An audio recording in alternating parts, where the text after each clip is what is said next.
Transgender politics is making fools and liars of us. 3 astonishing examples just the past week. First, Leah Thomas now identifies as female, has undertaken hormone therapy, but still is a swimmer with literally the body of a male, penis and all. And not surprisingly, she last week won the 500-yard freestyle at the top US college competition, while the 3 women she beat, born women, celebrated as women, all by themselves on the side. Second example, it's just extraordinary. Allegations in Britain's parliament that a woman who said she was raped in hospital was told for a whole year, no, you weren't. That's impossible because this was a single-sex ward, no men.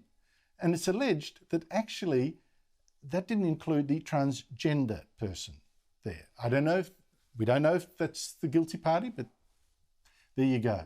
And the third example, a headline from New York about a grisly murder that astonishes our guest, Brendan O'Neill, who we finally got now. She killed 2 women, said the headline. At 83, she is charged with dismembering a 3rd woman. Brendan O'Neill, a political editor of the online magazine Spiked. What amazed you about all those stories, but particularly that last one? She killed 2 women and dismembered a 3rd.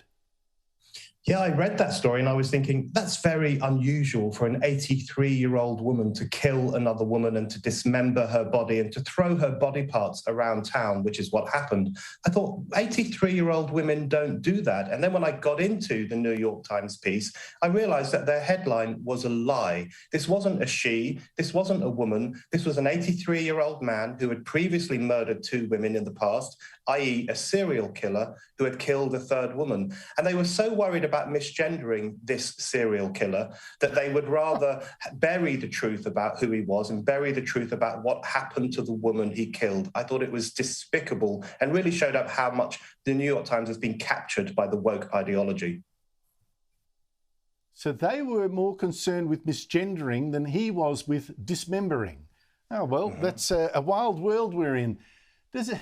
Brendan, why is it that so many people seem to be struck blind and deaf and dumb when they're facing these sort of headlines, too scared to actually call it as it is? I think it really demonstrates how scared people are to speak out against the cult of transgenderism. We know that if women in particular speak out against it, they will be harassed, bullied, threatened, they will receive rape threats, death threats. So there's a culture of fear. So if you look at Leah Thomas, the swimmer, who's a born male, who's partaken in a women's sport, who is beating women who've worked all their lives for this moment in the sporting spotlight, it's so obvious that that is a biological male using his unfair biological advantage to win against women and to destroy women's swimming. And yet people won't call it out because they're captured by this ideology and they're fearful of their consequences. We have to get over that cowardice and defend women's sports and women's rights. We do. Brendan O'Neill, I'm terribly sorry we ran so short a time. Thank you for your time.